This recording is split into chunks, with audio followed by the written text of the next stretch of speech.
Morales. They might just call me childish if I got to catch them all or volunteer to take the challenge. Brick and mortar, I got the plug and the orders. I got the connect account mechanic and get me the sort of joy I get from toys, action, BB, B8, action. So yeah, brick and mortar, I got the plug and the orders. I got the connect account mechanic and get me the sort of joy I get from toys, action. Nerve game, bang, bang, bang, bang, bang. Action figures. Welcome to the terror. Hello, ladies and gentlemen. Welcome to another episode of Toys, Noise, and Action Figures. I'm your host, Regg Henny, and today I am excited because I'm doing a mail call haul. You guys know how I like to do the unboxings, where I go out to the mailbox and grab, or the FedEx driver picks up whatever Haslab project or whatever I'm grabbing that day. Today was a little bit crazy because I had to get back here after work and the doctor's appointment, and then I had to hurry up and get back here to the house so that because I saw that FedEx was going to be delivering the Haslab Star Wars Vintage Collection Razor Crest that we backed over a year ago or something like that, or around a year ago. So had to get back here, had to pick it up. When they dropped it off, I wanted to make sure that I was here because it required a signature. So I'm going to be doing, it's basically the mail call haul. I'm showing you what came. I'm going to go ahead and unbox it out of its shipper so that you can actually check out the box and the box art and everything like that.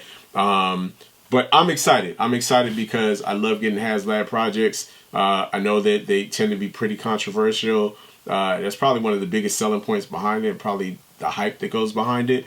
But anyway, so we're going to jump into this, and I'm going to grab, this is, woo! We love big boxes here on Toys, Noise, and Action Figures. You guys know that. Big box day. Here we are with the shipper. And I'm going to go ahead and get it unboxed as far as taking the shipper out so we can check out the box. So let me go ahead and grab my trusty box cutter right here. See which side I want to actually open it on. I don't think it really matters.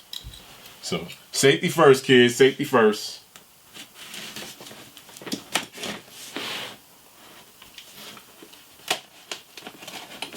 Alright. So, again, Haslab Vintage Collection Razor Crest.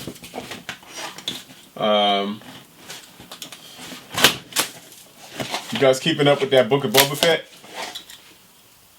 Watch the season finale last night. Oh man. Alright, here we go. This is where the fun begins. Razor Crest right there.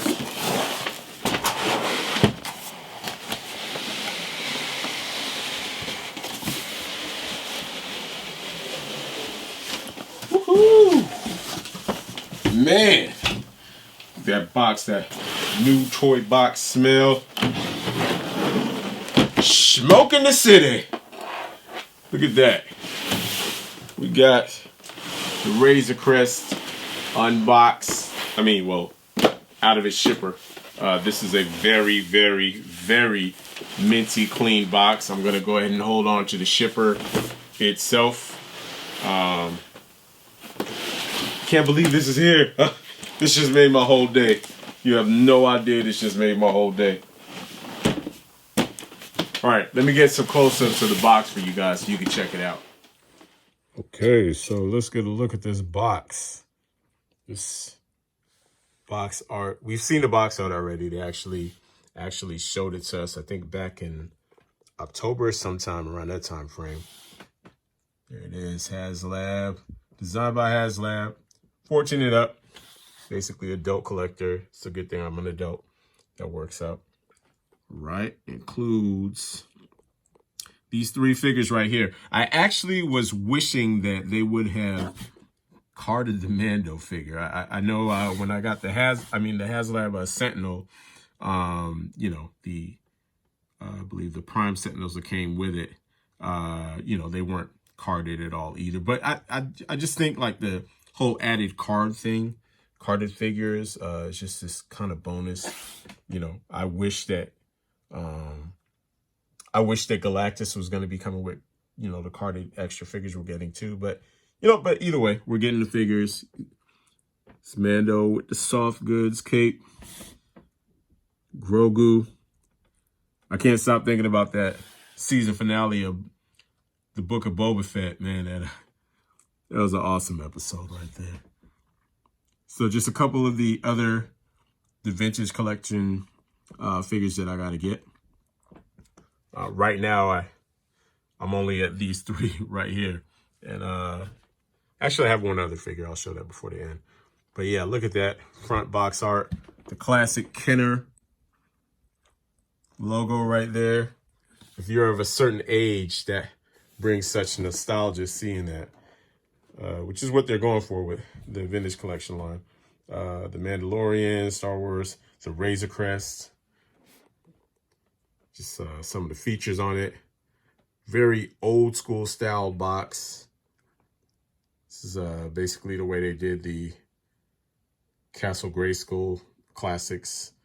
Snake Mountain, you know, you get the different features. I'm so happy that we actually get these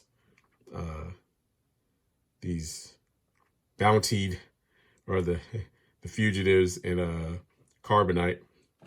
I'm wondering if I should go grab my Jar Jar, who's in carbonite, who I have in the vintage style carbon freezing chamber, the SDCC exclusive. Okay, so on the side, get some of that uncolored artwork right there.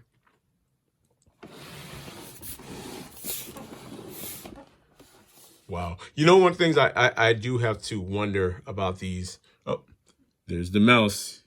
He owns everything. Actually, I can't wait for him to buy Transformers. Hopefully, fingers crossed one day. Anyway, but so you got to wonder though, when they do these Haslab projects, they've been boasting a little less and less over the last few projects, basically saying this is the only time you can get is Haslab. I haven't heard that as much, maybe since Unicron. But you got to wonder, I mean, as long as a company has molds, how do they stop themselves from making more money? Here we go, more of that artwork on the side right there. But how do they stop themselves from making more money? If you really, really think about it. I mean, you got to wonder. You got to wonder. I mean, as long as they have the molds, I mean, you could always end up putting it out for another, either online exclusive or even a retail release at some point. But yeah, this is a very clean box too. I guess that's forgivable, but you know, but it is still a very clean box. I've mentioned this in previous videos that I don't like to unbox, open things that I don't plan on displaying. I know I talked about that on the Masters of the Universe Origins video that I did a few weeks back. If I had a place to actually display this, I have so much displayed in my office right now, but this box is amazing. I'm not gonna lie, I'm really tempted to at some point open this up. And decisions. First world problems, right? Yep. So I'm happy. I'm happy to have been able to get my hands on one of these. Like when I backed the Unicron Haslab project, I wish that I could have backed 2. Not for the whole keeping one mint in box and displaying one. As you guys know, I have my Unicron displayed.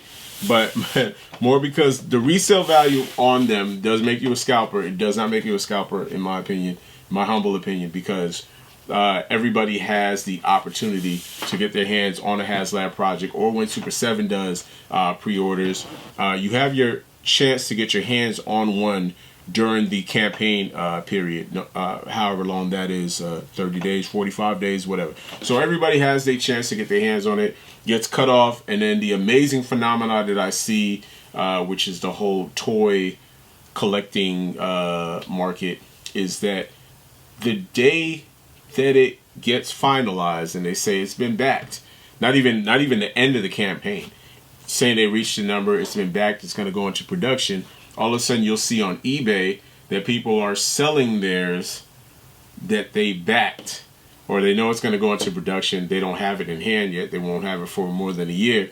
But then they'll list it on eBay, and then immediately on eBay you'll see sold prices, not even just listed, but sold prices for whatever exorbitant amount over, let's say this was originally $350, but then you go on eBay and it's already like $899 right after they get the final backers. I'm assuming it's because, on one hand, maybe some people, members of society, don't know about Haslab, or that it's how that goes. I don't know. It's kind of weird. Then on the other hand, there could be some manipulation of the market going on too. I don't know. It's kind of crazy the way collectibles are working out nowadays. But right now I'm seeing this as low as $700 on eBay. Previous sales all the way up to $1,200. It's a funny time period because right after it starts shipping, as soon as it starts getting the doorsteps, you'll see the price kind of skyrocket a little bit on eBay too. So supply and demand, that's the way it goes. All I can say is I am super duper happy that I have my hands on this. I think I got a paper cut just now.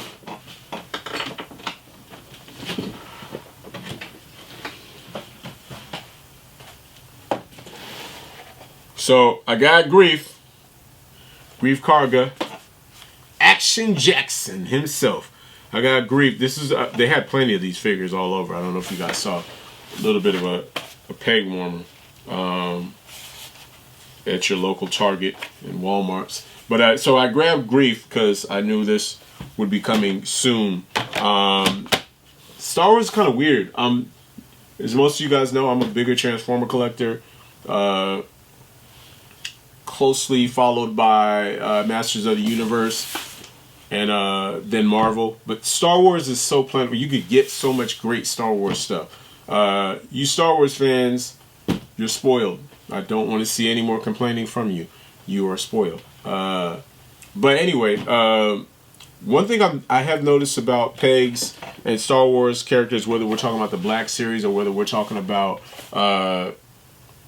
Vintage Collection, is they're not really plentiful on pegs unless they just put up a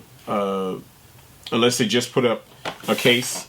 They're not really that plentiful, and then you'll see a bunch of peg warmers. You got, man, what Billy D. Williams is peg warming. He got the hot mitts on. The pegs they're so cozy right now with Billy D. Williams. Billy D. I don't know what's going on, but Billy D. Williams, Lando Calrissian, for those of you that don't know him, like my community knows him. He's on the pegs like crazy. I don't understand. So anyway, so I was able to grab Action Jackson, Carl Weathers, Apollo. I'm glad that I do like this figure a lot, but I'm glad that I did get him because he does interact with the Razor Crest on season 1. So I'm glad I was able to get my hands on Action Jackson.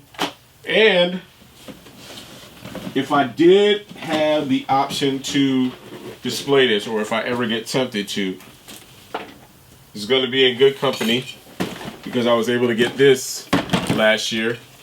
The Slave One, Boba Fett Slave One, or from what I understand, they changed the name of it.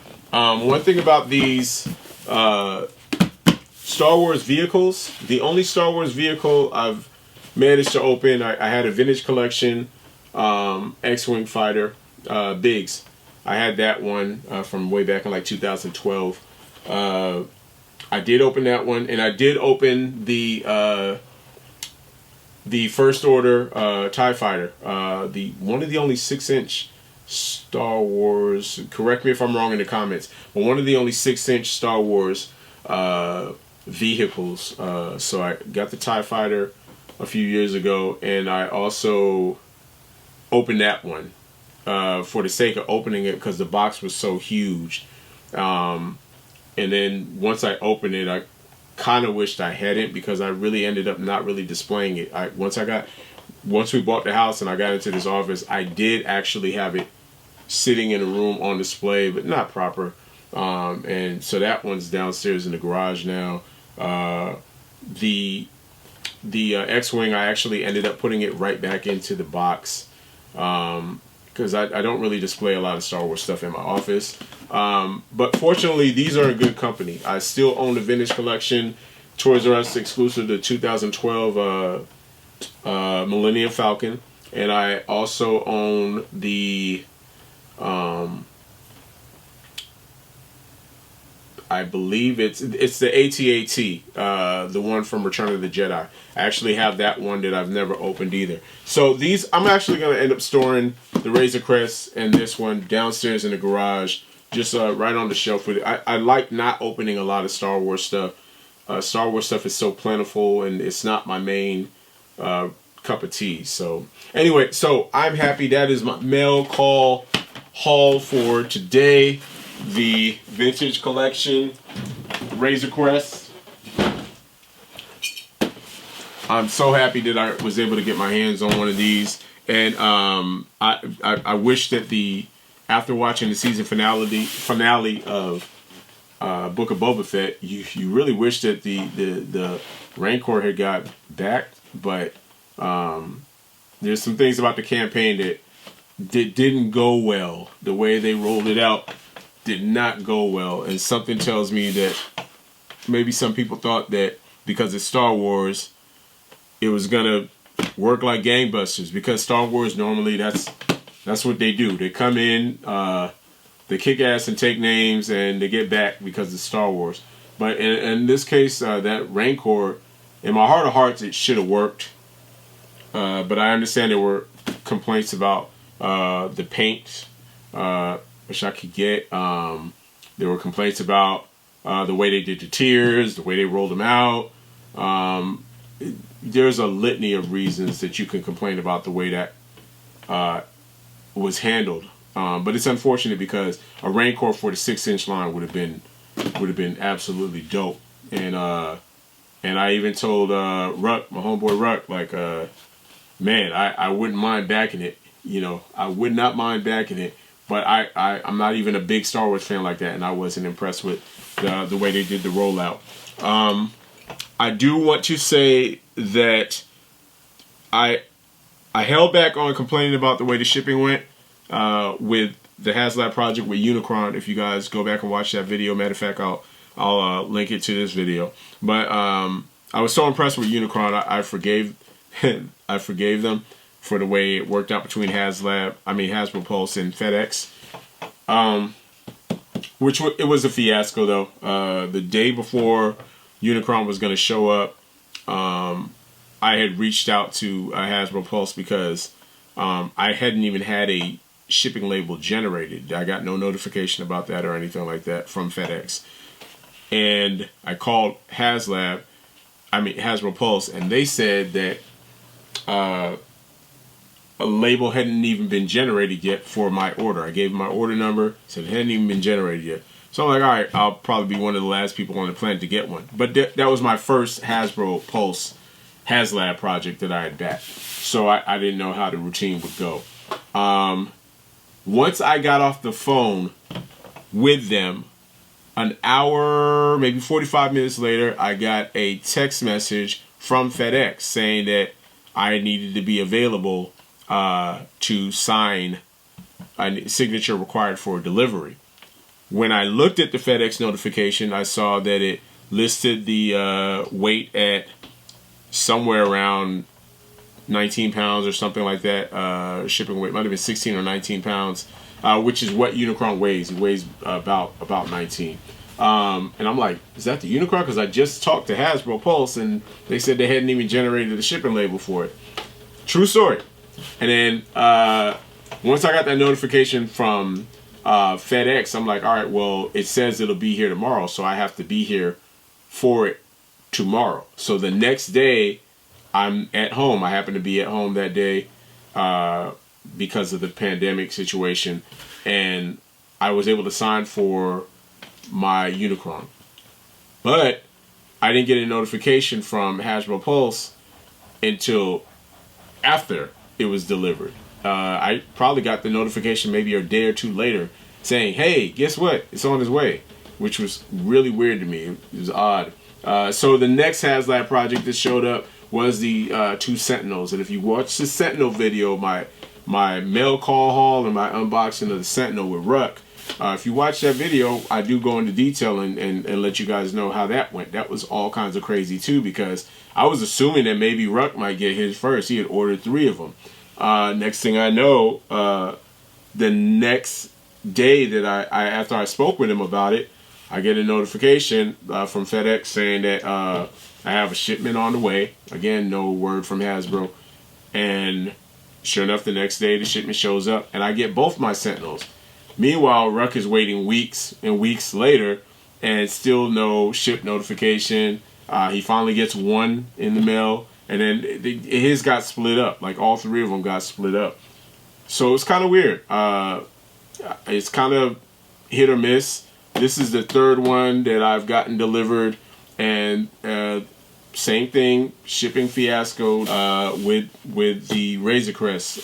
Basically, I got a notification yesterday while I was at work after not hearing anything from FedEx or from Pulse, and and hearing all these other people saying that they couldn't wait, watching the chat on the unboxing that Hasbro Pulse did, and seeing people say, well, I can't wait till Saturday, I'm getting mine on Saturday, those kind of comments. So I just kind of assumed, well, I may not get mine till like next week or something like that. And out of the blue yesterday at work, I get the text message from FedEx saying that it was going to be delivered by the end of the day, yesterday the 9th of February. And so I'm like, okay, after work, I go ahead and race home, and I'm like, it may be here tonight. That's a good thing. It says by the end of the day. It didn't say there was any delay or anything like that. And night goes by, nothing from FedEx.